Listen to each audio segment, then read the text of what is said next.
नमस्कार दोस्तों, साई यूपीएससी में एक बार फिर से आपका स्वागत है। तो अब इस बार इस लेक्चर में हमने पिछले लेक्चर्स में डिस्कस किया था सेंट्रल प्लानिंग के बारे में। तो सेंट्रल प्लानिंग तीन तरीके से होती है।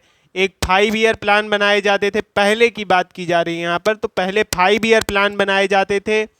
एक 20 पॉइंट प्रोग्राम यानी कि 20 बिंदुए कार्यक्रम एक चलाया जाता था, और एक एमपी लैड्स स्कीम थी, यानी सांसद निधि के जरिए जो है तीन तरीके से सेंट्रल प्लानिंग की जाती थी। तो पंचवर्षीय योजनाओं के बारे में हमने पढ़ लिया है। आज हम पढ़ेंगे उसके आगे। तो आपके स्क्रीन पे जैसे आपको दिखाई पड़ रहा होगा, आप 20 बिंदु कार्यक्रम के बारे में, 20 पॉइंट प्रोग्राम के बारे में हम अब डिस्कस करने जा रहे हैं। तो आप कॉपी पेन लेके अच्छे से बैठ जाइए नोट्स बनाने के लिए, और पुराने सारे कॉन्सेप्ट को आप रिवाइज करके आगे के लेक्चर देखेंगे तो आपको ज़्यादा ही अंडरस्टैंडिंग बनेगी, ज़्यादा ही कॉन्सेप्ट्स आपको अच्छे से समझ में आएंगे। इस चीज़ को मैं बार बार कहता रहता हूँ, तो इस चीज़ को आप थोड़ा समझने का प्रयास कीजिए। तो देखिए, 20 बिंदुए कार्यक्रम में सर्वप्रथम इसको जो है जुलाई 1974 में लॉन्च किया गया था। जुलाई 1974 में, यानी किसके टाइम में लॉन्च किया गया होगा? अगर आपको याद हो तो हमने सारे प्रधानमंत्रियों के बारे में बताया, तो आप जरा सा गेस करने का अगर प्रयास करेंगे कि किसके टाइम में लॉन्च किया गया था, तो आपको फट से याद आएगा कि ये तो इंदिरा गांधी जी ने लॉन्च किया था 20 बिंदुए कार्यक्रम। तो 20 बिंदुए कार्यक्रम इन्होंने जो लॉन्च किया था उसमें स्लोगनबाजी ज़्यादा थी, एक तरीके से पॉलिटिसाइजेशन किया था, राजनीतिकरण किया था। जो अर्थव्यवस्था में जो भी नए कार्यक्रम में चालू करना चाहते थे उसका राजनीतिकरण किया था। तो इसलिए 20 बिंदुए कार्यक्रम शुरू किया गया। इसका मेन एम क्या था, इसका लक्ष्य क्या था? सबसे पहले हम लक्ष्य के बारे में देख लेंगे, जिससे कि हमारा कॉन्सेप्ट बिल्कुल से क्लियर हो जाए। ठीक है, तो इसका लक्ष्य क्या था? उद्देश्य इसका था कि जो ग्रामीण जगहें, उद्देश्य था ग्रामीण जगहें जो हैं उनका विकास करना, ग्रामीण क्षेत्रों का विकास, इसका उद्देश्य था। इसको कब लॉन्च किया गया था? इसको लॉन्च किया गया था भाई जुलाई 1975 में, इंदिरा जी के टाइम में लॉन्च किया गया था। ठीक है, इंदिरा जी के टाइम में इसको लॉन्च किया गया था। ठीक, कभी कभी जो है क्या नाम से कैमरा फोकस खराब कर देता है पूरा। खैर, तो इसमें क्या चीजें थी, कैसे ग्रामीण क्षेत्रों का विकास होता, ग्रामीण क्षेत्रों की जो जनजीवन है उसकी क्वालिटी को अच्छा करने का प्रयास किया गया था। क्वालिटी मतलब जीवन स्टैंडर्ड, उनके जीवन स्तर को बहुत अच्छा बनाने का प्रयास किया गया था। तो इसमें क्या क्या चीज़ों पर ध्यान दिया गया होगा, आप खुद से भी गेस कर सकते हैं, और मैं भी बताए दे रहा हूँ यहाँ पर मैं भी आपको बताए दे रहा हूँ बहुत जल्दी से कॉन्सेप्ट्स को, कि आप फट से उसको समझ पाएँ। तो इसमें ध्यान दिया गया था भाई, एक तो गरीबी हटाने पर ध्यान दिया गया था। ठीक है, गरीबी हटाने पर ध्यान दिया गया। इसके साथ साथ रोजगार मुहैया कराने पर ध्यान दिया गया। इसके साथ साथ शिक्षा, स्वास्थ्य और घर उपलब्ध कराए गए। शिक्षा, स्वास्थ्य और घर, इन चीज़ों को उपलब्ध कराने का प्रयास किया गया। ठीक है, उसके साथ साथ इसमें क्या किया गया कि जो है हमारे पर्यावरण को प्रोटेक्ट करने के लिए ध्यान दिया गया, यानी पर्यावरण संरक्षण पर भी इसमें ध्यान दिया गया था, पर्यावरण के संरक्षण पर। ठीक है, अब आपको मैं ये बात बताना चाहता हूं कि जब 20 पॉइंट प्रोग्राम के बारे में आप देखेंगे तो उस पर किन चीज़ों पर ध्यान दिया जाएगा? हर जगह इन्हीं चीज़ों पर ध्यान दिया जाएगा। हर जगह जो भी स्कीम बनाई जाएंगी 20 पॉइंट प्रोग्राम के अंतर्गत, वो इन चीज़ों पर फोकस करेंगे। किस पर फोकस करेंगे? गरीबी हटाने पर फोकस करेंगे, रोजगार बढ़ाएंगे ग्रामीण क्षेत्रों में, शिक्षा बढ़ाएंगे, स्वास्थ्य बढ़ाएंगे, अच्छा करेंगे, और साथ ही साथ घर, गृह, आवास उपलब्ध कराएंगे लोगों को, पर्यावरण संरक्षण पर ध्यान देंगे, और ऐसे ही एरियाज पर जिससे वहाँ के लोगों की क्वालिटी लाइफ जो है, जीवन स्तर है, वो और अच्छा हो सके। तो जैसा कि आप देख सकते हैं कि 1974 के जुलाई में इंदिरा जी ने फर्स्ट टाइम इसको लॉन्च किया गया था, लेकिन उसके बाद इसको रीस्ट्रक्चर किया। रीस्ट्रक्चर मतलब एक बार ये प्रोग्राम ऐसे होते हैं कि इनको लॉन्च कर दिया गया, फिर ये चलते रहते हैं, ठीक है। ये ऐसे इस टाइप के प्रोग्राम है कि इनको लॉन्च किया गया, अब ये चलते रह रहे हैं, ठीक। तो इन प्रोग्रामों को रीस्ट्रक्चर करने की ज़रूरत होती है टाइम टू टाइम।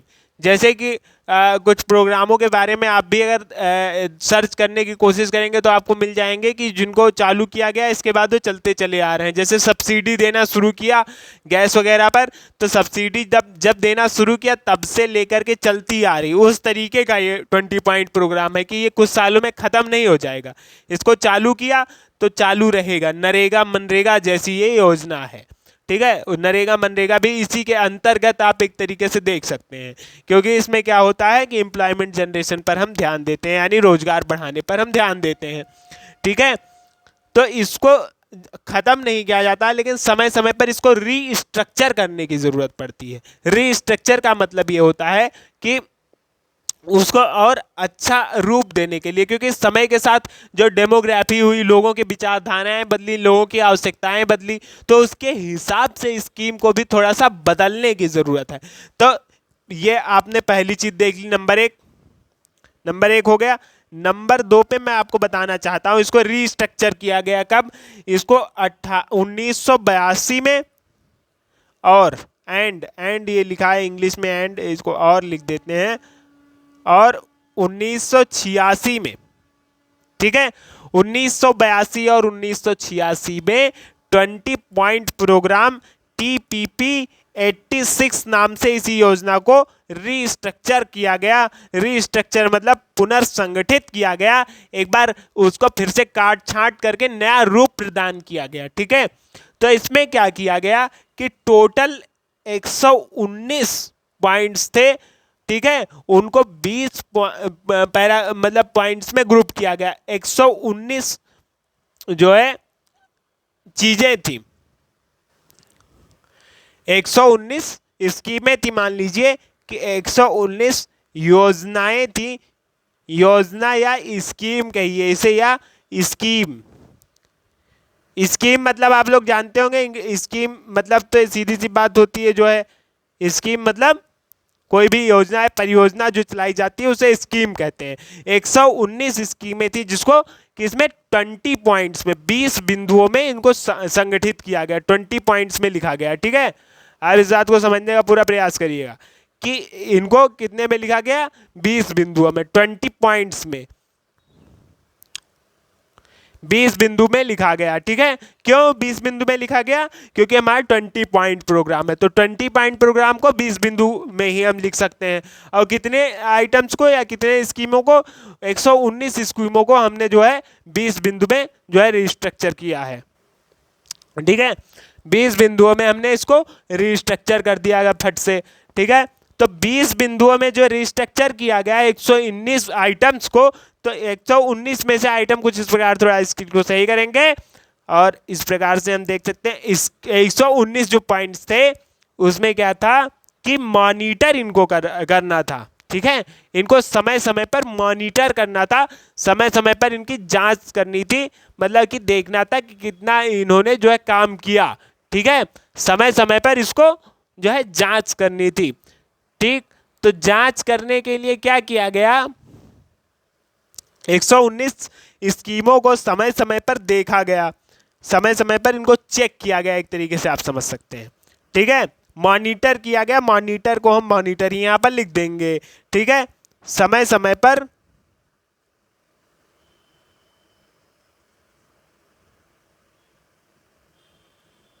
मॉनिटर किया, मॉनिटर जैसे क्लास में होता है वो सारी चीज़ों को रिपोर्ट करता है, देखता है, वैसे ही समय समय पर स्कीम को मॉनिटर किया जाता है। मतलब देखते हैं कि स्कीम सही चल रही है कि नहीं सही चल रही। तो मॉनिटर 3 तरीके से किया गया, ठीक है। 3 तरीके से, कौन कौन से भाई तरीके से मॉनिटर किया गया?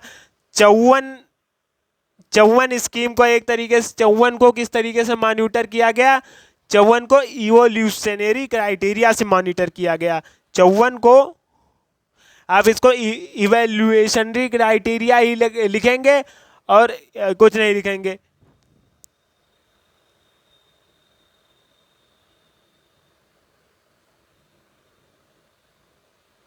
इवैल्यूएशनरी क्राइटेरिया से मॉनिटर किया गया।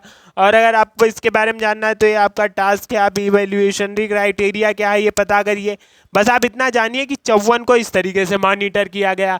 फिर 65 के लिए टारगेट लक्ष्य सेट किया गया, उसके हिसाब से मॉनिटर किया गया कि ये देखें कंप्लीट हो पाई कि नहीं, जो हमने टारगेट दिया था वो हो पाया कि नहीं। जैसे आप टारगेट दें कि हमको 20 पेज पढ़ना है तो आप मॉनिटर कर सकते हैं कि हम कितना पढ़ पाए, उसमें से देखिए टारगेट कितना कंप्लीट कर पाए। अब 20 स्कीमों को जो ज़्यादा महत्वपूर्ण थी इनको मासिक रूप से देखा गया, मॉनिटर किया गया। यानी महीने महीने पर मॉनिटर किया गया कि देखिए कितनी इनकी जो है प्रोग्रेस हुई है, ठीक है। इसके बाद तीसरे पॉइंट में हम आएंगे तो हम देखेंगे कि भाई बात यहीं पर नहीं रुकी। 2006 में इसको एक बार फिर से रीस्ट्रक्चर किया गया और इसको इन हारमोनी विद जो है लॉन्च किया गया, नेशनल कॉमन मिनिमम प्रोग्राम के साथ साथ लॉन्च किया गया। जो मनमोहन सिंह की सरकार ने 2006 में किया था, तो इन्होंने एक प्रोग्राम और चलाया था NCMP, ठीक है। NCMP प्रोग्राम जो इन्होंने चलाया उसके साथ साथ इसको चलाया, ठीक है। TPP 2006 के साथ TPP 2006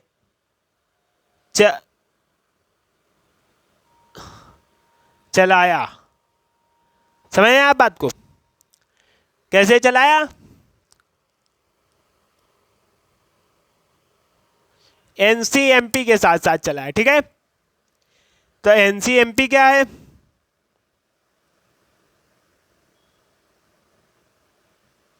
national common minimum programme इसके साथ साथ चलाया, इसके साथ साथ इसको चलाया। तो इसके साथ साथ क्यों चलाया? इसके साथ साथ इकोनॉमिक रिफॉर्म को देखते हुए चलाया, जिससे कि आर्थिक सुधार भी हो। समझ गए आप? ये प्लान रखते हुए मनमोहन सिंह की सरकार ने इसको चलाया, ठीक है। मैं आपको ये बताना चाहता हूं कि 20 पॉइंट प्रोग्राम जो 20 बिंदुए कार्यक्रम है ये डायरेक्ट गरीबों पर हिट करता है, डायरेक्ट गरीबी दूर करने का प्रयास करता है। और हमारे देश की गरीबी दूर होगी तो बहुत फायदे की बात है। तो इसलिए जो भी सरकार आई, चाहे भाजपा की सरकार आई और चाहे कांग्रेस की सरकार आई और चाहे जनता पार्टी की सरकार आई और चाहे कोई भी सरकार आई, किसी भी सरकार ने इसको जो है हटाया नहीं, इस प्रोग्राम को चलते रहने दिया गया। वरना क्या होता है कि जब नई सरकार आती है तो ये क्या करती है, नई सरकार फट से पुरानी सरकार के प्लान्स को फट से चेंज कर देती है। लेकिन इसके प्लान्स को किसी सरकार ने नहीं चेंज किया, क्योंकि ये गरीबी को हिट कर रही थी और गरीबों का वोट सबको चाहिए होता है, तो इसलिए इसको नहीं चेंज किया, सारी सरकारों ने चलने दिया। लेकिन 2015 में नरेंद्र मोदी की सरकार ने 2015 में नरेंद्र मोदी की सरकार ने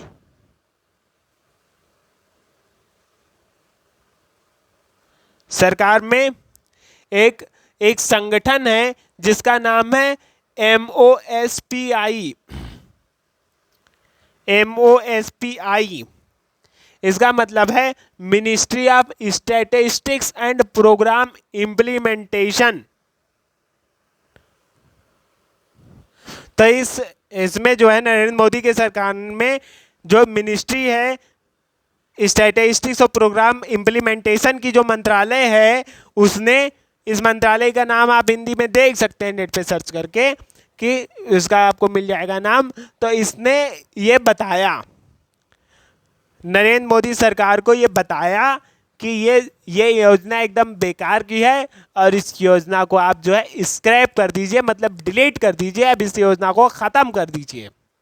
ठीक है, इस योजना को ख़त्म करने की बात इस मिनिस्ट्री ने कही। इस मिनिस्ट्री ने क्यों कही? क्योंकि गवर्नमेंट के तरफ से आदेश है कि भाई जो योजनाएं व्यर्थ की योजनाएं चल रही हैं वो सब बंद कर दो, ताकि हमारा पैसा बचे, फर्जी पैसा ना जनता में बट जाए।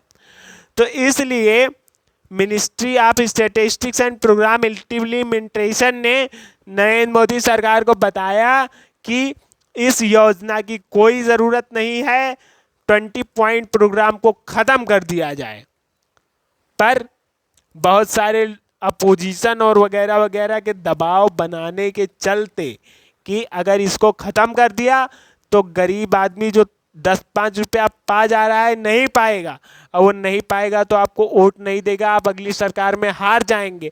और इन सारी चीज़ों को मद्देनज़र रखते हुए सरकार ने इसको नहीं हटाया है अभी तक, और कह दिया है कि इस पर और आप विचार कीजिए, इसको रीस्ट्रक्चर कीजिए, फिर से रीस्ट्रक्चर करके नए तरीके से चला दीजिए, ताकि बिल्कुल पैसा गरीबों को जाना बंद ना हो, थोड़ा बहुत पैसा जाता रहे, थोड़ा ही हम उसका काट लेंगे, थोड़ा ही कम जाने देंगे पैसा। ठीक है, तो इस सरकार ने इसको, इस मंत्रालय ने, सरकार में इस मंत्रालय ने TPP को खत्म करने का प्रयोजन दिया।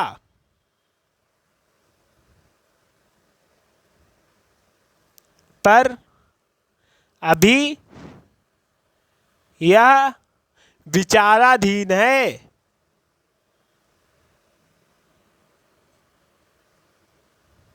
इस चीज को आप समझिए, इस चीज को आप समझिए।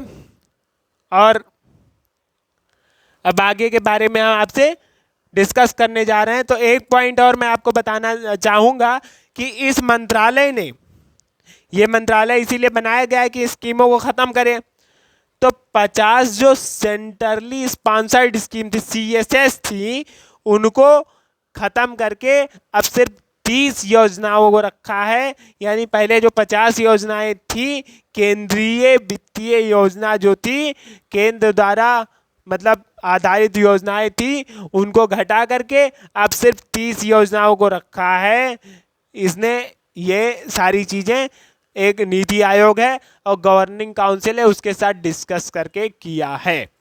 तो ये चीज़ मैंने आपको बताया कि आगे अभी CSS के बारे में इसी चैप्टर में बताया जाएगा। 50 CSS थी जो अब 30 बची हैं। ठीक है, ये बात आपको, मैं उम्मीद करता हूं ये बात स्क्रीन थोड़ा सा आपके सामने ऊपर उठाएंगे ताकि आपको साफ दिख सके। ठीक है, तो ये आपको पता चल गया होगा कि जो मैंने बात बताई। इसके बाद मैं अब डिस्कस करने जा रहा हूं सांसद निधि के बारे में। ठीक है, तो देखिए बहुत ही, ये भी कॉन्सेप्ट बहुत ही अच्छा है। सांसद निधि, सांसद निधि को कहते हैं MP लेड स्कीम, मतलब member of parliament local area development scheme. एक बार फिर मैं बता दे रहा हूं इसको, आप मैं लिखूंगा नहीं, मैं एक बार फिर आपको बता दे रहा हूं, लिखूंगा नहीं मैं। ठीक है, फुल फॉर्म ऐसे बता दे रहा हूं, सांसद निधि को MP लेड्स कहते हैं। इसका मतलब होता है member of parliament, local area development scheme. ठीक है, तो ये जो है दिसंबर 23 सन 1993 रिफॉर्म के बाद ये चीज आई है। ठीक है, ये कब शुरू हुआ?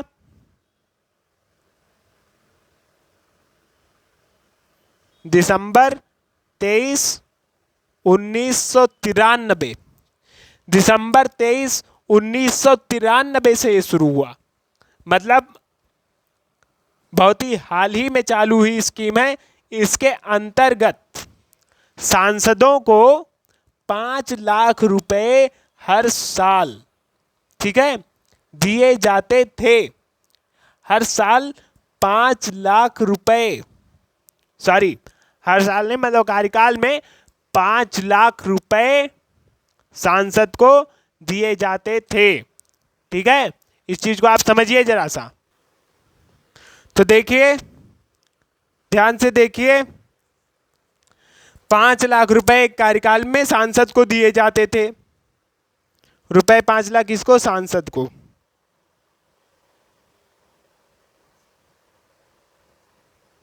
ठीक है, एक कार्यकाल में 5 लाख रुपए दिए जाते थे।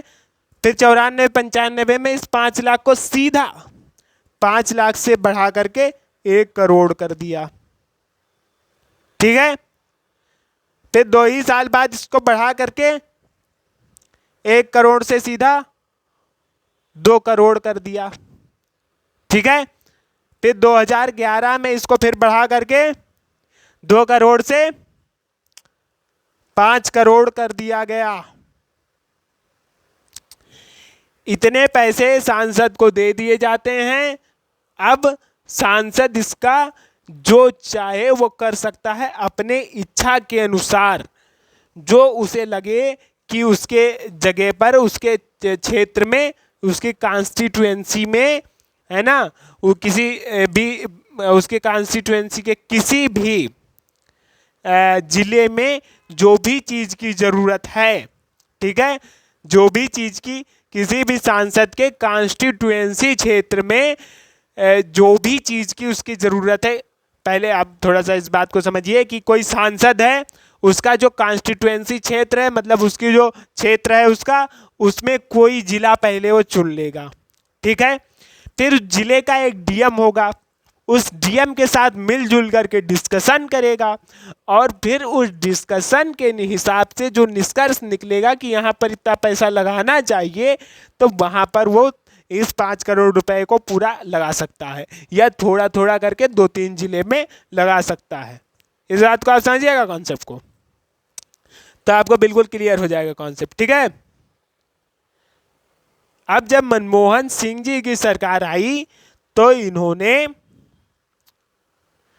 इसमें क्या है कि सांसद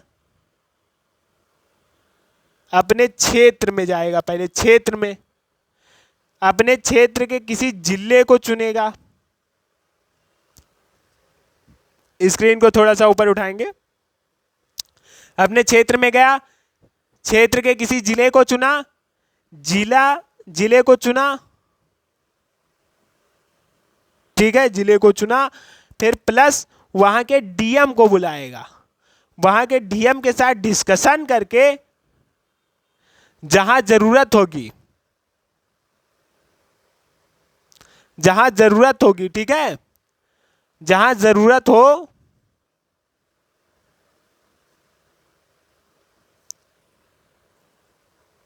धन खर्च करेगा, धन या सांसद निधि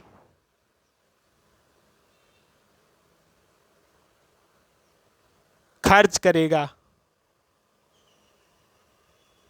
ठीक है, अब ये बात आपको समझ में आ गई अच्छे से, एकदम क्लियर। ठीक, लेकिन सन 2005 में मनमोहन सिंह की सरकार ने ये कहा कि इस चीज की मॉनिटरिंग भी होनी चाहिए। क्या कहा? कि इसकी मॉनिटरिंग होनी चाहिए।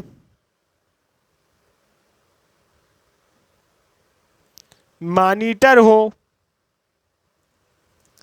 जिससे क्या हो, बेईमानी ना हो, ठीक है। घोटाला जिससे क्या होगा, कम होगा। मॉनिटर होगा, 2005 के बाद से मॉनिटर होना शुरू हुआ है ये सांसद निधि की कहां पर खर्च हो रहा है, जिससे घोटाला घट गया है, ठीक है। इस बात को आप समझ गए हमारे ख्याल से, कॉन्सेप्ट को, ठीक है। तो ये बात तो हो गई। अब मैं आपसे एक सवाल यहां पर पूछना चाहता हूं, वेरी इंटेलेक्चुअल क्वेश्चन है, कि जैसे मैंने आपको ये बताया, यहां पर मैंने ये बता दिया कि सांसद अपने क्षेत्र का कोई भी जिला चुन सकता है, यानी किसी और के क्षेत्र का नहीं चुन सकता, ये कॉन्सेप्ट इसमें हुआ। तो ठीक है, जहां से चुन के गया होगा सांसद, अपने क्षेत्र का जिला चुन लेगा, कोई दिक्कत की बात नहीं है। लेकिन सवाल ये खड़ा हो जाता है कि जो नॉमिनेटेड कुछ सांसद होते हैं, समझ आए आप बात को, कुछ नॉमिनेटेड सांसद होते हैं, एक दो, जैसे एंग्लो इंडियन को मनोनीत मनोनीत करके सदस्य बना दिया जाता है, सांसद बना दिया जाता है। अब दिक्कत की बात यह आ रही है कि जो मनोनीत वाले सांसद हैं, इनको भी 5 करोड़ रुपया मिल जाएगा, तो इनका तो कोई क्षेत्र ही नहीं है, तो इनका भाई कोई क्षेत्र ही नहीं है, तो ये पैसा कहां पर लगाएंगे। तो ये पूरे देश के किसी भी शहर को चुन करके वहां पर पैसा लगा सकते हैं। ये एक क्वालिटी बात मैं आपको बताने जा रहा हूं, जो आप समझ सकते हैं यहाँ पर, ठीक है। तो ये कहीं भी पैसा लगा सकते हैं, ठीक। इसके बाद मैं आपको बताना चाहूंगा कि इसकी आलोचना इस प्रकार से हुई, ठीक है, इसकी आलोचना इस प्रकार से हुई है कि भाई मेंबर ऑफ पार्लियामेंट तो केंद्र में बैठता है, और आप कहते हैं कि आप डिसेंट्रलाइज प्लानिंग, विकेंद्रीकृत प्लानिंग करेंगे, जनता के थ्रू प्लानिंग करेंगे, बिल्कुल जनतंत्र बनाएंगे। तो यार विकेंद्रीकृत प्लानिंग करनी है तो सांसद निधि के बजाय हर एक पंचायती राज इंस्टीट्यूशन में आप पैसा भिजवाइए, ताकि रूट लेवल तक पैसा पहुंच सके। जब रूट लेवल तक पैसा पहुंचेगा तो ज़्यादा लोगों को फायदा होगा, एक सीधी सी बात है। तो यही एक इसमें डिस्कशन वाला टॉपिक है कि लोग क्रिटिसाइज इस बात के लिए इसको करते हैं कि यहाँ पर सांसद निधि सांसद को मिलती है, इसके बजाय पंचायती राज इंस्टीट्यूशन में पैसा डायरेक्ट पहुँचना चाहिए। अब इसके बाद दूसरे टॉपिक पे आ जाएंगे। दूसरे टॉपिक पर देखिए आ जाते हैं कि जो MOSPI के बारे में मैंने आपको बताया था, क्रिटिसिज्म भी लिख लीजिएगा। MOSPI ने क्या, इसमें भी MOSPI ने किसी को छोड़ा नहीं है।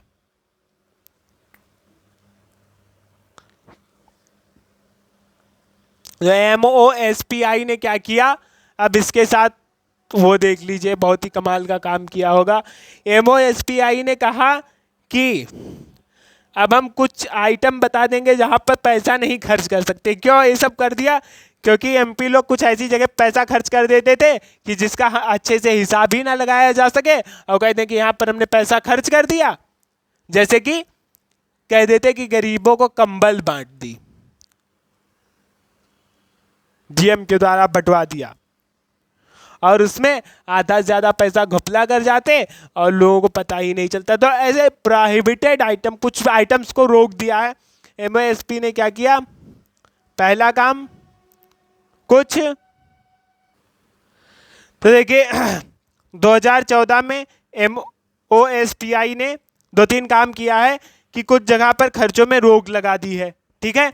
दूसरा कर दिया कि आदिवासी क्षेत्र में अब निर्माण कार्य की सीमा पहले 50 लाख रुपए थी, उसको बढ़ा करके अब 75 लाख कर दिया है। आदिवासी क्षेत्र में निर्माण कार्य करने के लिए सीमा 50 लाख से बढ़ाकर 75 लाख कर दी, ठीक है। पहले ये था कि MP लाइट्स अगर कहीं किसी जगह पर सरकारी योजना कोई चल रही है तो उसी योजना के ही रूप में कोई मतलब पैसा नहीं लगा सकते थे पहले सांसद निधि वाला। जैसे कि पहले से ही मान लीजिए हम योजना बनाए हुए हैं कि लोगों को जो है राशन मुहैया कराएंगे, अब सांसद जी भी कहते हैं कि हमने भी राशन मुहैया करने में ही पैसा सब खर्च कर दिया, तो एकदम नासमझी वाली बात हो जाएगी, है कि नहीं। तो इसलिए पहले ये रूल था कि ऐसा नहीं करेंगे, लेकिन अब इन्होंने बदल के रूल कर दिया है कि सांसद निधि का जहां सरकार योजना चला रही है उसी पर चाहे तो पैसा खर्च कर सकते हैं। तीसरा चीज, सांसद निधि में अब जनता भी पैसा जमा कर सकती है।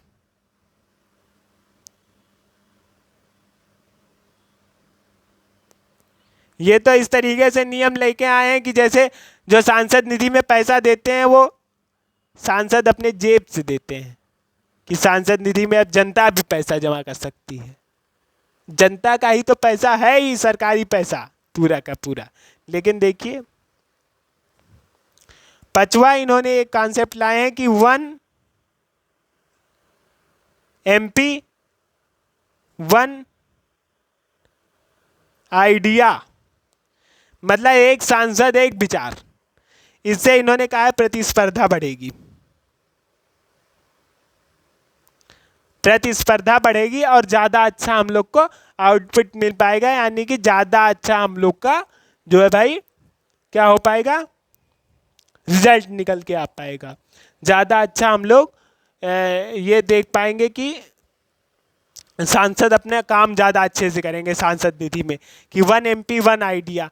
हर एक साल में एक कंपटीशन होगा कि हर MP एक आइडिया लगाएगा और उसमें सांसद निधि अपना खर्च करेगा और जिसका आइडिया अच्छा होगा उसे सम्मानित किया जाएगा। तो ये है सांसद निधि का पूरा कॉन्सेप्ट। आप खुद पढ़ के समझ सकते हैं कि कहाँ कहाँ पर इसमें लूपहोल, कहाँ कहाँ पैसा सांसद आसानी से खा सकता है। तो इसके बाद अब आइए स्लाइड को चेंज करते हैं और आगे की ओर डिस्कशन करते हैं। तो देखिए अब आगे हम लोग देखेंगे कि बहुस्तरीय योजना के बारे में। बहुस्तरीय योजना क्या है? जैसे मैंने बताया था आपको विकेंद्रीकृत योजना के बारे में मैंने बताया था। विकेंद्रीकृत योजना यानी कि एक एक डेमोक्रेसी लेवल पर, ग्रासरूट लेवल पर जो है योजना बनाई जाए, इसके बारे में मैंने आपको बताया था। तो मैं आपको आपसे पूछना चाहता हूँ सवाल कि आपको याद होगा कि ये आइडियोलॉजी, एक कॉन्सेप्ट किसने दिया था कि बहुस्तरीय योजना हो? तो ये कॉन्सेप्ट मैं आपको फिर बता देना चाहता हूँ, आप एक बार सोचिए किसने दिया था। तो एक गांधीयन आइडियोलॉजी थी। गांधी जी चाहते थे कि आदमी का विकास तब होगा, एक व्यक्ति का विकास तब होगा जब वो जैसे चाहता है। जैसे कि हम मान लीजिए पढ़ना चाहते हैं फिजिक्स, और हमको कोई कहते कि नहीं भाई तुम ऐसा करो, तुम पढ़ो क्या नाम से सोशियोलॉजी, तो हमारा फिर उसमें विकास नहीं हो पाएगा। कोई व्यक्ति कोई काम करने में एक्सपर्ट है, कोई आर्ट बनाने में बहुत एक्सपर्ट है, आर्ट बनाना चाहता है, अगर आप उससे कहेंगे क्रिकेट खेलने के लिए तो उसका उस जगह पर विकास नहीं हो पाएगा। इसलिए हर व्यक्ति अपने आप में थोड़ा सा एक डिफरेंट क्वालिटी रखता है। सभी लोग एक समान हैं, लेकिन थोड़ी सी आइडियोलॉजी में सबके थोड़ा सा डिफरेंस होता है, और उस थोड़े से डिफरेंस के वजह से आगे बढ़ने के लिए सबको अलग अलग रास्ते चुनने पड़ते हैं। ठीक है, तो इसलिए गांधी जी का ये मानना था कि जो निचले तबके पर है, नीचे लोग हैं, वो किस तरीके से आगे विकसित हो सकते हैं ये बात उन्हें पता है। और वो जब निर्णय लेंगे कि हम तो इस तरीके से विकसित होना चाहते हैं, हम ये योजना में ये चीज़ चाहते हैं, तो वो चीज़ अगर उन्हें मिलेगी तो उनका डेवलपमेंट ज़्यादा अच्छा होगा। यानी कि दिल्ली में बैठा हुआ आदमी कह देगा कि इनको सब्सिडी दे दीजिए गैस पर, तो उससे उनका फायदा नहीं होगा, बल्कि हो सकता है वो चाहते हो कि हमें फर्टिलाइजर पर, हमें खाद पर सब्सिडी दे दी जाए, और खाद पर सब्सिडी मिले तो उनका विकास बहुत अच्छा हो जाए। तो इसलिए बहुस्तरीय योजना के बारे में पहले मैं आपको बताना चाहता हूं कि सिर्फ केंद्र सरकार के पास ये अधिकार था कि वो पंचवर्षीय योजना बनाती थी। ठीक है, फिर सन 1950 की बात आई। 1950 में ये बात शुरू हुई। 1950 में राज्यों ने भी मांग की कि राज्य भी योजना बनाना चाहने लगे। राज्य ने योजना बनाने की मांग की। ठीक है, अब मांग की राज्य ने, अब इसके लिए क्या किया जाए? राज्य ने, बल्कि राज्यों ने जो है योजना बनाने की मांग की। तो 1950 में नहीं, लेकिन 1960 में ये एक आर्डर दिया गया कि ठीक है, राज्य भी योजना बनाएंगे, और राज्यों से कहा गया राज्य भी योजना बनाएंगे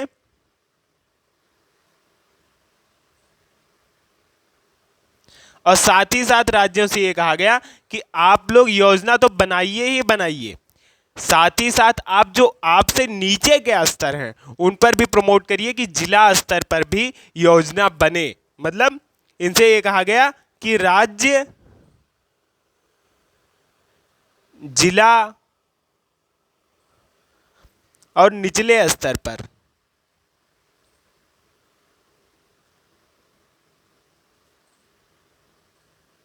निचले स्तरों पर योजना बनाने को प्रोत्साहित करें। ठीक है,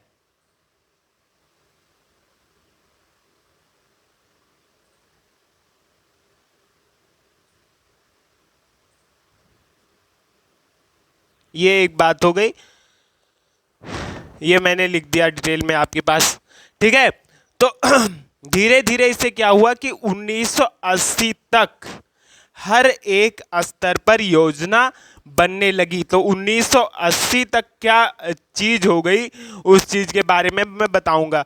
एक सर्वोदय प्लान भी आपको मैंने पिछले चैप्टर्स में पढ़ाया, तो उसमें भी यही बात कही गई है कि डिसेंट्रलाइज्ड प्लानिंग हो। निचले स्तर पर योजना बनेगी तो क्या होगा, जब नीचे वाला आदमी योजना बनाएगा तो यानी कि पूरे तरीके से लोकतांत्रिक देश है, जो छोटा आदमी चाह रहा है वो भी काम कर पा रहा है।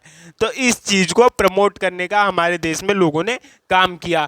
तो इसके बाद देखिए 5 स्तरों पर योजना बनने की शुरुआत हो गई। तो 5 कौन कौन से स्तर थे इसके बारे में जरा सा हम डिस्कस कर लेते हैं। तो 5 स्तर देखिए, हाँ तो आपके सामने स्क्रीन पर अब आपको दिख रहा होगा कि किस तरीके से 5 स्तर में योजना बनना शुरू हुई। तो पहले केंद्र स्तरीय योजनाएं होती थी।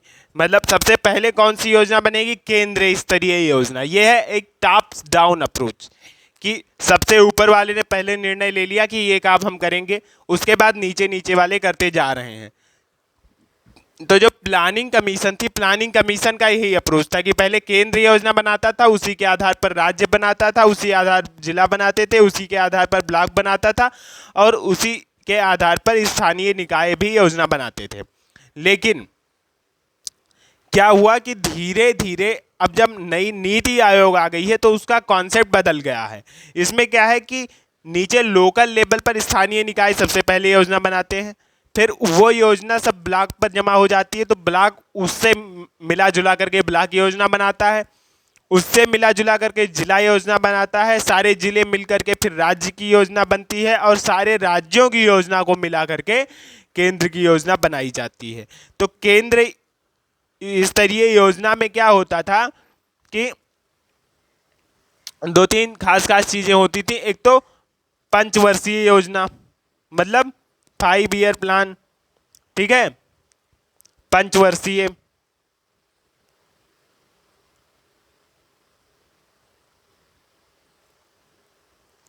ये एक चीज हो गई। दूसरा टीपीपी 20 पॉइंट प्रोग्राम, मैंने आपको पहले ही बता दिया है। फिर सांसद निधि,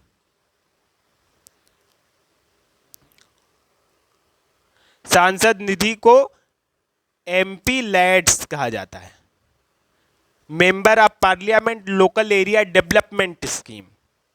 ठीक है, तो ये 3 तरीके से केंद्रीय योजना बना रहा है। राज्य स्तरीय योजना में क्या होता है, इसमें सिर्फ पंचवर्षीय योजना बनती है। ये सिर्फ एक पंचवर्षीय योजना बनाते हैं। ठीक है, केंद्र के बारे में आपको ज्यादा चीजें पता ही हैं, तो इसलिए मैं राज्य से आपको बताना शुरू करूंगा थोड़ा सा डिटेल में। तो पंचवर्षीय योजना कौन बनाता है, राज्यों के योजना बोर्ड बने हैं, एसपीबीज बने हैं, state planning boards, state planning boards, या फिर राज्य योजना बोर्ड, ये योजना बनाता है। और इसका एक जो होता है पदेन चेयरमैन। ठीक है, इसका पदेन का अंग्रेजी होता है डिफेक्टो चेयरमैन। ठीक है, इसका चेयरमैन कौन होता है? अध्यक्ष, पदेन अध्यक्ष। पदेन अध्यक्ष का मतलब ये होता है कि कोई दूसरे पद पर जो आदमी होगा वही इसका अध्यक्ष बन जाएगा और इसके अध्यक्ष के लिए अलग से चुनाव नहीं होगा। ठीक है, तो इसके अध्यक्ष होते हैं चीफ मिनिस्टर जी, सीएम। अब नीति आयोग आ गई है तो उसका अध्यक्ष क्या नाम से हमारा प्राइम मिनिस्टर होता है। प्लानिंग कमीशन में पहले जो थे वो भी अध्यक्ष, आपको मैंने बताया ही है कि प्लानिंग कमीशन में अध्यक्ष कौन था। आप एक बार खुद से कहिए।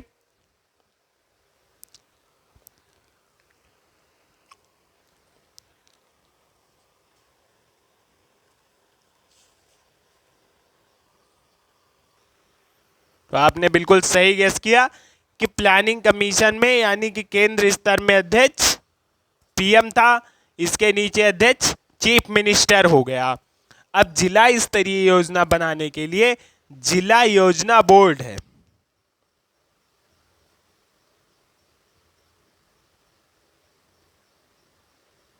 जिला योजना बोर्ड या फिर इसे डीपीबी कहेंगे, डिस्ट्रिक्ट प्लानिंग बोर्ड।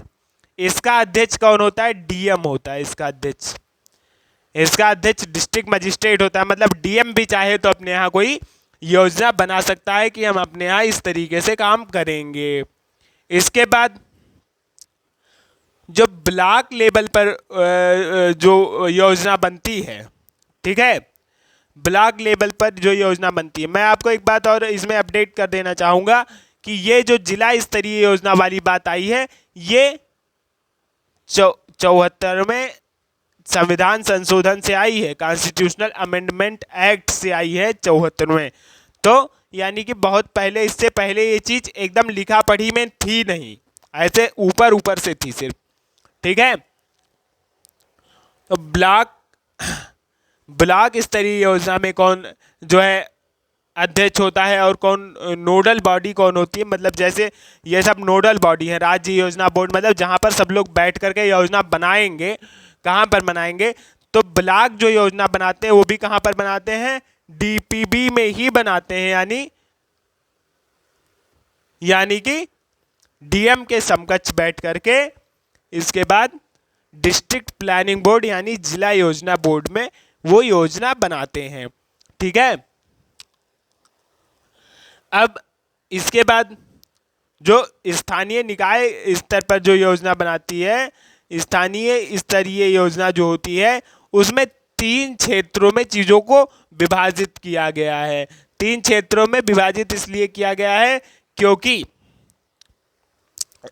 3 तरीके के भारत में क्षेत्र पाए जाते हैं। एक तो लोकल, आप क्षेत्र मोस्ट ऑफ द जो जानते हैं वो ग्राम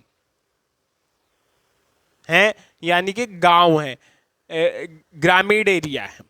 तो ग्रामीण एरिया में प्लानिंग बनाने का तरीका दूसरा होगा। कुछ जनजातीय जगहें हैं वहां पर योजना बनाने का तरीका दूसरा होगा, और कुछ पहाड़ी क्षेत्र हैं वहां पर योजना बनाने का तरीका दूसरा होगा। ऐसा क्यों होगा इसके लिए मैं रीजन आपको बता रहा हूं, लेकिन मैं चाहता हूं कि एक बार आप वीडियो को पॉज करें और रीजन अपने मन से सोचें। तो इसके बाद आप देख पाएंगे कि आपने कहाँ किस हद तक सही रीजन सोचा, और सही रीजन अगर नहीं सोचा तो मैं सही रीजन आपको बता दूंगा। तो मुझे लगता है कि आपने सही रीजन सोच लिया होगा। तो दरअसल बात यह है कि ग्राम स्तर पर जो योजना बनाई जाती है वो वहाँ पर जो लोग होते हैं, ठीक है, जो गांव में जो लोग रहते हैं उनके अंदर क्या क्वालिटी होती है कि वो उनका सबका एक ही भाषा होगी, एक ही सोसाइटी होगी, एक ही कल्चर होगा। समझ रहे ना? सांस्कृतिक रूप से एक होंगे, सामाजिक और सांस्कृतिक रूप से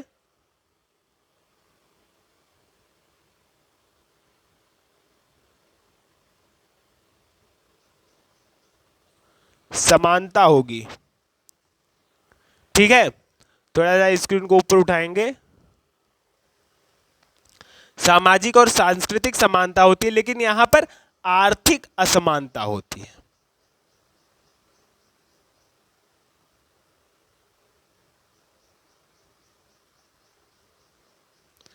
किसी के यहाँ हो सकता है खेती ना हो, किसी के यहाँ बहुत ज़्यादा खेत हो, किसी के यहाँ कोई गवर्नमेंट एम्प्लॉई है, किसी के यहाँ ट्रैक्टर है, कोई साइकिल भी नहीं रखे हुए।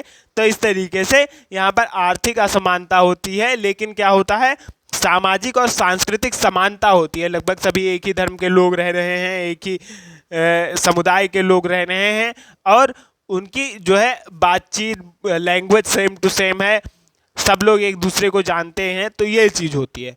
अब आदिवासी और जनजातीय क्षेत्र में क्या होता है, इनके पास आर्थिक नाम का कोई चीज़ नहीं होता।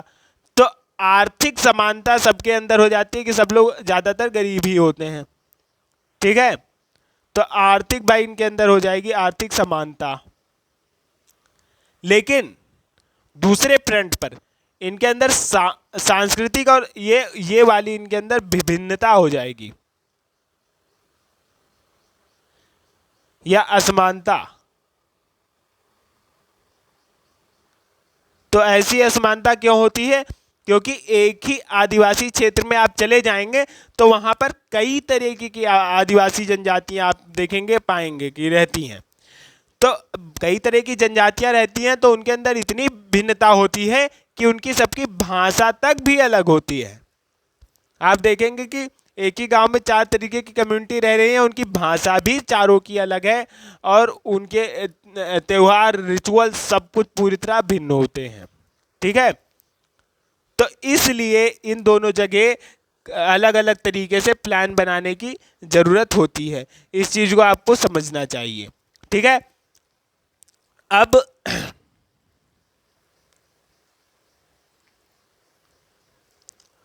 जो है मैं आपको ये बताना चाहता हूँ कि जैसे आप एज अ डीएम जब बन जाएंगे, तो अब मैंने आपको बताया कि 74वें कॉन्स्टिट्यूशनल अमेंडमेंट के साथ आप यहाँ के जो है अध्यक्ष बन जाएंगे डिस्ट्रिक्ट प्लानिंग बोर्ड्स के। तो डिस्ट्रिक्ट प्लानिंग बोर्ड्स किस तरीके से होती हैं कि ब्लॉक लेवल पर शहर में ये जो 2 तरीके का काम करती हैं। शहर में ब्लॉक लेवल पर म्यूनिसिपल कॉरपोरेशन होता है, और गांव में PRI होती है, पंचायती राज इंस्टीट्यूशन होता है, और म्यूनिसिपल कॉरपोरेशन होता है शहर में, यानी नगर निगम होता है, और यहाँ पर ग्राम पंचायत होती है। तो ये चीज़ मैंने आपको एक एडिशनल इंफॉर्मेशन दे दी, और ये आपको मुझे उम्मीद है पहले से ही पता रही होगी।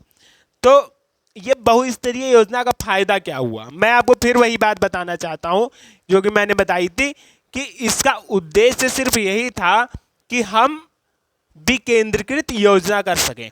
विकेंद्रीकृत योजना मतलब एक एक आदमी अपना प्लान बना सके, हर एक व्यक्ति अपना प्लान बना सके, और उन सबका कंट्रीब्यूशन करके हम पूरे देश का प्लान बनाएं।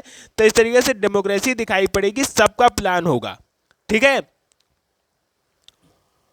क्योंकि जब तक हर आदमी प्लान अपना नहीं बना सकता, अपने मन की बात को सेंटर तक नहीं पहुंचा सकता, तो फिर क्या होगा कि हमारे प्लान अच्छे नहीं बन पाएंगे।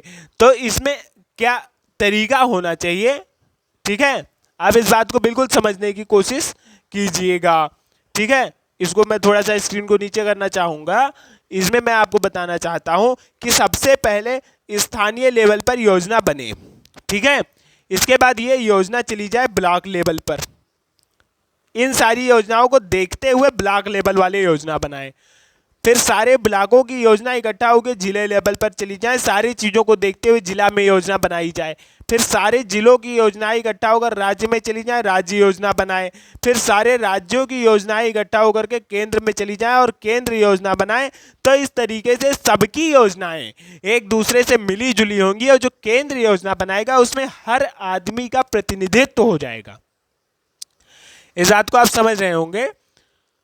तो इससे क्या होगा कि एक बहुत अच्छी डेमोक्रेसी हमारे यहाँ क्रिएट हो पाएगी। लेकिन दिक्कत यहाँ पर क्या होती है कि इस तरीके से योजना अगर बन भी जाए एक बार के लिए, पहले तो इस तरीके से बनना पॉसिबल आसानी से नहीं होता है, लेकिन अगर बन भी जाए तो दिक्कत की बात यह है कि सिर्फ केंद्र के पास पैसा रहता है कि ये अपनी योजना को चला सकें। मतलब ये इनके पास पैसा है कि जैसे हमने योजना बनाई कि हम ऐसा ऐसा, तो उसके लिए पैसे की ज़रूरत है। टैक्स किसने इकट्ठा किया? टैक्स केंद्र ने इकट्ठा किया, सारा पैसा केंद्र के पास है। तो केंद्र जिसको पैसा देगा वो अपनी योजना कर पाएगा। यानी कि केंद्र ही अपनी योजना इम्प्लीमेंट कर सकता है, बाकी सभी लोग इम्प्लीमेंट नहीं कर सकते हैं। दूसरी बात, जब पहले योजना बनी, ये लगभग मैं आपको 1980 की बात मान लीजिए बता रहा हूँ, 1980 के लगभग की बात मैं बता रहा हूँ। जब पहले योजना बनी तो योजना इस तरीके से बनी कि केंद्र ने अपनी योजना बनाई, साथ ही साथ राज्य ने बनाई, जिला ने बनाई, ब्लॉक ने बनाई, स्थानीय निकायों ने बनाई, सबने एक साथ अपनी योजना बना ली, सबकी अपनी अपनी योजना बन गई। इस डायरेक्शन में काम नहीं चला, तो जो सारे स्थानीय निकाय थे उनकी योजना खाली धरी की धरी रह गई। केंद्र ने अपनी योजना इम्प्लीमेंट की और बाकी किसी का कोई फायदा हुआ ही नहीं। इस समस्या को हल करने के लिए 3 तरीके की कमेटी बनाई गई। इस समस्या को हल करने के लिए आप देखें, बहुत ही आपको इंटरेस्ट आने वाला है।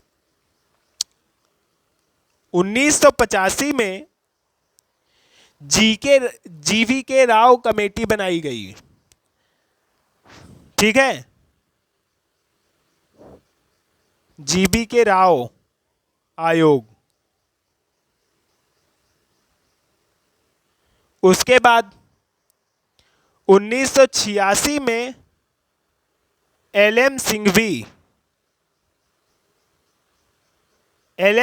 की कमेटी बनाई गई। उसके बाद 1988 में बहुत ही फेमस सरकारिया कमीशन बैठाया गया।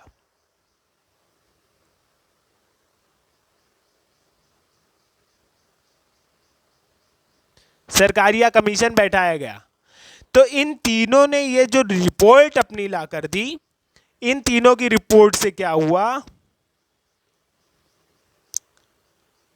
74वां और 73वां कॉन्स्टिट्यूशनल अमेंडमेंट एक्ट यानी संविधान संशोधन पारित हुआ, जिससे स्थानीय योजना के निकायों को और ब्लॉक स्तरीय योजना को एक अपना दर्जा मिल गया। जो है कौन सा दर्जा,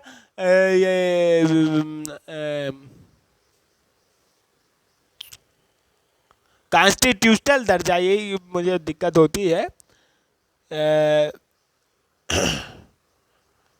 हिंदी में इसको मैं ये कहना चाहूँगा कि अगर मैं कोई बात इंग्लिश में बता रहा हूँ तो आप उसे ऐसे ही समझिए, वरना मेरा फ्लो बहुत ही इंटरप्ट हो जाता है। ठीक है, तो इसे संवैधानिक दर्जा मिला। 73वें और 74वें संविधान संशोधन को संवैधानिक दर्जा मिला। ये 1993 में किए गए और इसे संवैधानिक दर्जा मिला 1993 में। अब संवैधानिक दर्जा मिल गया, मतलब ये संवैधानिक रूप से सब नीचे के निकाय भी अपनी योजना बना सकते थे और उनको भी थोड़ा बहुत फंड मिलता। तो इस प्रकार से 2 चीजें जो हमारे देश में हो गई अब तक के लिए, कि एक तो नेशनल डेवलपमेंट काउंसिल थी, जिसमें मैंने आपको पहले ही बताया सारे चीफ मिनिस्टर और सारे प्राइम मिनिस्टर और मिनिस्टर सब बैठ के डिस्कशन करके प्लान बनाते थे। तो वो तो एक तरीके से डिसेंट्रलाइज का काम कर ही रही थी। डिसेंट्रलाइज मतलब विकेंद्रीकृत, सब लोग की इच्छा आ ही रही थी। और ये बहुस्तरीय योजना जो MLP का कॉन्सेप्ट आया, इसे MLP कहेंगे, मल्टी लेवल प्लानिंग। ठीक है, MLP कहेंगे, मल्टी लेवल प्लानिंग या बहुस्तरीय योजना का जो कॉन्सेप्ट आया, इसने पंचायती राज को एक तो संवैधानिक दर्जा दे दिया। ठीक है, और बहुत ही अच्छा इसका रिजल्ट आ गया। केरल के जो पंचायती राज इंस्टीट्यूशंस ने बहुत ही अच्छा काम किया, लेकिन ऐसा पाया गया कि बहुत ज़्यादा जगहों पर पंचायती राज इंस्टीट्यूशन काम अच्छा नहीं कर पाए। तो इसके पीछे कारण क्या थे?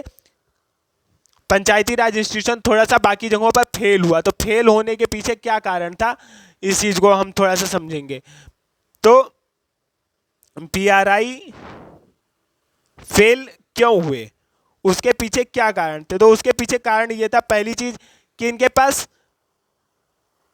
आर्थिक कमजोरी थी। आर्थिक कमजोरी। कैसे था कि ये कर नहीं लगा सकते थे, ठीक है, कर नहीं, जब टैक्स ही नहीं लगा पाओगे, आपके पास पैसा ही नहीं होगा, टैक्स पूरा सेंटर लेगा। इसके बाद लोगों में जागरूकता कम थी। पंचायती राज के जो इलेक्शंस होते थे, दूसरी चीज जागरूकता कम थी, ठीक है। पीआरआई के चुनाव में धांधलेबाजी हो जाती थी, लोग जोर जबरदस्ती से, मतलब जबरदस्ती वोट डलवा लेते, बेईमानी कर लेते, ये सारी चीजें, चुनाव खराब होने लगे, ठीक है। तीसरी चीज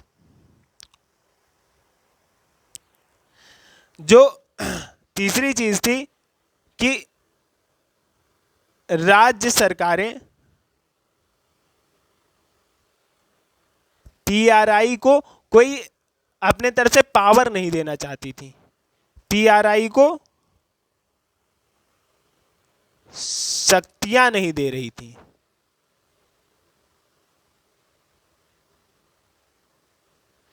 यानी पंचायती राज को अगर वो पावर देती थी कि आप अपने यहाँ सड़क वड़क बनवा सकते हैं, हम फंड आपको ग्रांट कर देंगे, तो सड़क वड़क बनवाता पंचायत वाला आदमी, लेकिन ये उनको कोई शक्तियां नहीं दे रही थी कि आप अपने मन से कुछ नहीं करेंगे, सब कुछ पूछ के करेंगे। तो इसलिए पंचायती राज इंस्टीट्यूशंस नहीं ठीक से काम कर पा रहे थे। अब इसके बाद जो है क्या हुआ, बहुत ही कमाल की चीज मैं आपको बताऊंगा, आपको एकदम इंटरेस्ट आएगा इस चीज में, कि सन 2002 में, ठीक है, एक कहानी नुमा तौर पर आप, अब पंचायती राज इंस्टीट्यूशन बेचारे फेल हो रहे हैं, बहुत स्तरीय योजना हम सब विकेंद्रीकृत करने की कोशिश भी कर रहे हैं, फेल हो रहे हैं। 2002 में क्या हुआ कि भारतीय पंचायत अध्यक्ष सम्मेलन हुआ, ठीक है।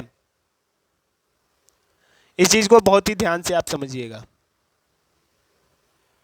तो 2002 में भारतीय पंचायत अध्यक्ष सम्मेलन हुआ नई दिल्ली में, उसमें सारे अध्यक्ष आए पंचायत के, तो 21 बिंदु का वादा एक दिया गया उनको, अध्यक्षों को, और DRDA एक है, district rural development agency, district rural development agency, यह DRDA। तो DRDA से ये कहा गया कि अगर हमारी सरकार आती है, भाजपा ने कहा कि अगर हमारी सरकार आती है तो हम बिल्कुल ही इनको जो है आर्थिक रूप से ऑटोनॉमी दे देंगे, यानी आर्थिक रूप से संप्रभु बना देंगे, आर्थिक रूप से मतलब फ्री कर देंगे एक तरीके से, आप ये समझिए, ठीक है। ऑटोनॉमी का मतलब होता है कि आप खुद से जाकर के टैक्स ले पाएंगे लोगों से, और टैक्स जब खुद ले पाएंगे तो आप खुद, आपके पास पैसा आएगा। तो ये चीज इन्होंने कही कि हम जो है किसको, पंचायती राज इंस्टीट्यूशन को आर्थिक फाइनेंशियल ऑटोनॉमी देंगे, ठीक है। लेकिन अगले चुनाव में भाजपा हार गई, ठीक है, कांग्रेस की सरकार आई।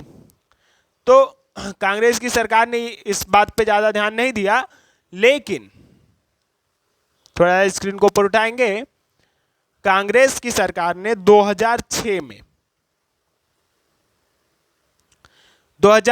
में कांग्रेस की सरकार ने, मनमोहन सिंह जी ने ये कहा कि अगर राज्य, ठीक है, 11वें प्लान में ही ये बात लिखी कि अगर राज्य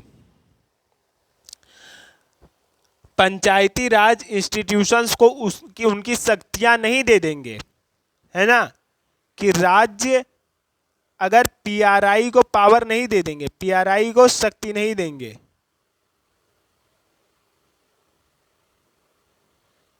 शक्तियां नहीं देंगे, तो क्या होगा, तो राज्य को पीआरआई का फंड पैसा नहीं दिया जाएगा, तो राज्यों को पीआरआई का पैसा नहीं दिया जाएगा। और इसके कारण सारे राज्यों ने फटाफट पीआरआई को अपने पावर्स दे दी, ठीक है। तो अब जो नीति आयोग है, नीति आयोग का कॉन्सेप्ट अब के आप देखेंगे तो नीति आयोग का कॉन्सेप्ट इससे अलग है। तो पीआरआई के पास शक्तियां आ गई। इसके बाद पीआरआई ने भी काम करना 2006 से अच्छे से शुरू कर दिया। अब पीआरआई भी पंचायती राज इंस्टीट्यूशन भी आप देखते हैं कुछ ना कुछ विकास के कार्य करती हैं। तो देखिए अब जो नीति आयोग आई है ये पंचायती राज इंस्टीट्यूशन राज्यों और राष्ट्र को एक साथ लेकर के चलता है। तो ये जो पॉलिसी बनाते हैं डेवलपमेंट के लिए उसमें नीचे से ऊपर जाते हैं। ये पहले देखते हैं पंचायती राज क्या कह रही है, फिर देखते हैं स्टेट क्या कह रही है, फिर देखते हैं कि अब पूरे देश के लिए क्या सही है। तो इस तरीके से पॉलिसीज बनाई जाती हैं और इनका जो बजट का या फंड का या जो मतलब आर्थिक रूप से जो फाइनलाइजेशन होता है जो, ठीक है। और प्लानिंग कमीशन क्या थी, ऊपर से नीचे की ओर करती थी, तो इसका कॉन्सेप्ट गलत था। ये कॉन्सेप्ट ज़्यादा सही है, ठीक है। अब इनका क्या है कि इनका जो एक ये पैसा कैसे, आर्थिक नीति क्या बनाते हैं, आर्थिक नीति मतलब कितना पैसा केंद्र को दिया जाए, कितना पैसा राज्य को दिया जाए। प्लानिंग कमीशन में कौन डिसाइड करता था? प्लानिंग कमीशन में इस चीज़ को डिसाइड करने वाला प्लानिंग कमीशन खुद होती थी, यानी कि केंद्र डिसाइड करता था। अब यहाँ पर आर्थिक नीति जो पैसा किसको कितना दिया जाए, राज्य को कितना दिया जाए, केंद्र को कितना दिया जाए, ये डिसाइड करती है जीसी यानी गवर्निंग काउंसिल। इस बात को आप समझिए। नीति आयोग के बारे में और डिटेल में भी बताएंगे, अभी तक के लिए आप जानिए कि नीति आयोग की ही एक बॉडी है गवर्निंग काउंसिल, या फिर गवर्निंग काउंसिल थोड़ी सी इंडिपेंडेंट सी बॉडी है। जैसे एनडीसी थी वैसे ही यहाँ पर जीसी है, ठीक है। इस बात को मैं चाहता हूँ कि आप समझने का प्रयास करें, ठीक है। तो गवर्निंग काउंसिल क्या करती है, गवर्निंग काउंसिल ये डिसाइड करती है किसके पास कितना पैसा जाएगा, और इसमें सारे के सारे सीएम होते हैं, प्लस यूटीज के भी मेंबर्स होते हैं, एडमिनिस्ट्रेटर्स या फिर उनके जो चीफ हैं, वो सब अपनी बातें रखते हैं कि भाई हमारे यहाँ इतना पैसा तो चाहिए ही चाहिए इस चीज़ के लिए, और सरकार इस हिसाब से उनको भी पैसा देती है ताकि स्टेट का भी अच्छे से डेवलपमेंट हो। तो एक गवर्निंग काउंसिल के वजह से एक ऐसा लोग फील करते हैं जैसे एक टीम इंडिया है, विकास के लिए पूरा एक टीम इंडिया चल रही है, कोई अलग नहीं है, राज्य अलग नहीं है केंद्र से, क्योंकि राज्य और केंद्र आपस में डिस्कस करके काम कर रहे हैं। तो इसे हम कहते हैं कि कोऑपरेटिव फेडरलिज्म। कोऑपरेटिव फेडरलिज्म का टर्म मैंने पहले भी यूज़ किया है और अब भी यूज़ कर रहा हूँ, इसकी मैं हिंदी नहीं बताऊंगा, लेकिन आप इसको खुद से सर्च करने की कोशिश कीजिए, ठीक है। इस प्रकार से जब सब लोग साथ बैठकर डिस्कशन करेंगे तो एक सेम चीज़ पर डिस्कशन करेंगे, एक सेम टॉपिक पर डिस्कशन करेंगे, सेम उनकी आइडियोलॉजी बनेगी। चार लोग बात किए और इसके बाद रिजल्ट निकाले कि सब लोग मिलजुल करके ये काम करेंगे, तो वो काम सब लोग करेंगे तो ज़्यादा अच्छा काम होगा। तो इस तरीके से यहाँ पर मैं आपको बताना चाहता हूँ कि एक कोऑपरेटिव फेडरलिज्म, कोऑपरेटिव मतलब सहयोगी,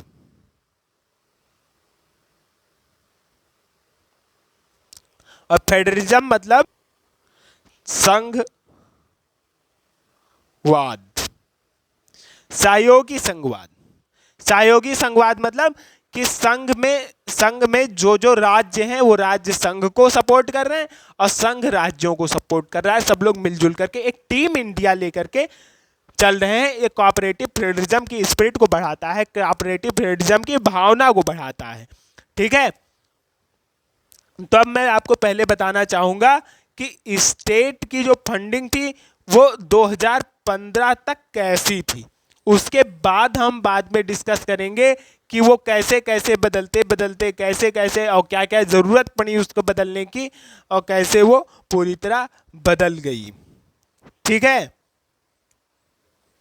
तो इस चीज़ को आप थोड़ा सा समझने का प्रयास करिएगा 2015 तक, ठीक है।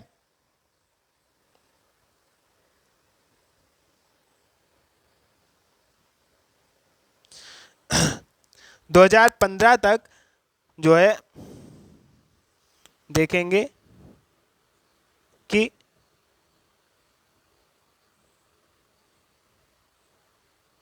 राज्य मैंने इस तरफ लिख लिया है केंद्र, ठीक है।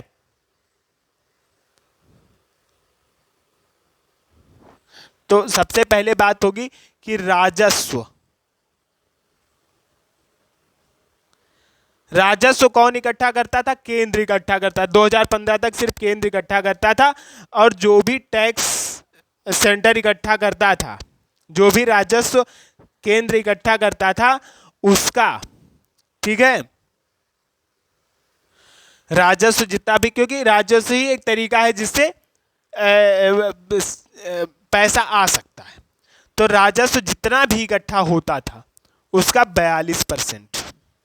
42% राज्य को दे दिया जाता था, और बाकी इसका भाई 58% केंद्र के पास रहता था। यानी केंद्र अकेले 58% और सारे राज्य मिलाकर के 42% इसका राजस्व का शेयर पाते थे, ठीक है।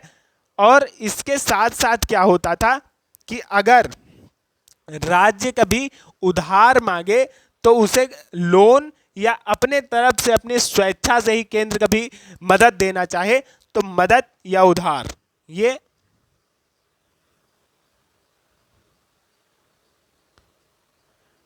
केंद्र द्वारा राज्य को दिया जा रहा था, ठीक है। अब बाद में क्या हुआ, जब से जीएसटी लग गया, ठीक है। जीएसटी क्या करता है? जीएसटी से राज्य भी क्या करता है? राजस्व इकट्ठा करता है।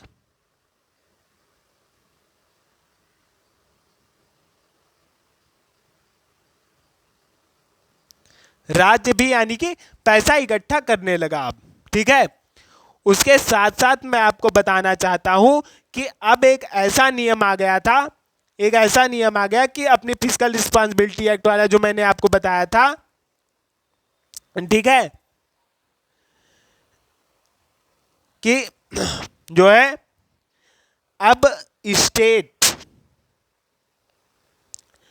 कहीं से भी यानी किसी प्राइवेट एजेंसी से भी उधार ले सकता है, और कितना भी उधार ले सकता है बिना किसी केंद्र सरकार की परमिशन के। अगर उसने अपने यहाँ फिस्कल रिस्पांसिबिलिटी एक्ट पास कर रखा है कि हम अपने वित्त की जिम्मेदारी खुद ले रहे हैं, अगर उसने ये एक्ट पास कर रखा है तो अभी क्या क्या इन्होंने कर दिया कि अब मार्केट से अब राज्य जो है मार्केट से उधार ले सकेगा, और कितना भी, चाहे जितना उधार चाहे उतना उधार ले सकता है, कोई रोक टोक नहीं है, ठीक है। इसका एक उदाहरण मैं आपको दिखाना चाहूंगा कि एक है उज्ज्वला डिस्काउंट एश्योरेंस योजना, लाइट के लिए जो डिस्काम कम्युनिटीज हैं, डिस्काम मतलब कि जो है इलेक्ट्रिसिटी जो डिस्ट्रीब्यूटर्स हैं, बिजली विभाग जो बिजली डिस्ट्रीब्यूट करता है, उसके लगभग राज्य सरकारों ने 2015 से 16 के बीच में लगभग 75% डिस्कॉम को इन्होंने बेचा है उदय बॉन्ड्स, ठीक है, ठीक है। इस बात को आप समझिए कि 2015-16 में 75% उदय, इसका मतलब है उज्ज्वला डिस्काम एश्योरेंस योजना, सब घर घर लाइट पहुंचाने की जो भी इन्होंने योजना एक तरीके से निकाली, उस योजना के अंतर्गत 75% डिस्काम को जो है इन्होंने शेयर्स बेचे हैं, और उसके बदले इनको लगभग 4.3 लाख करोड़, लाख करोड़,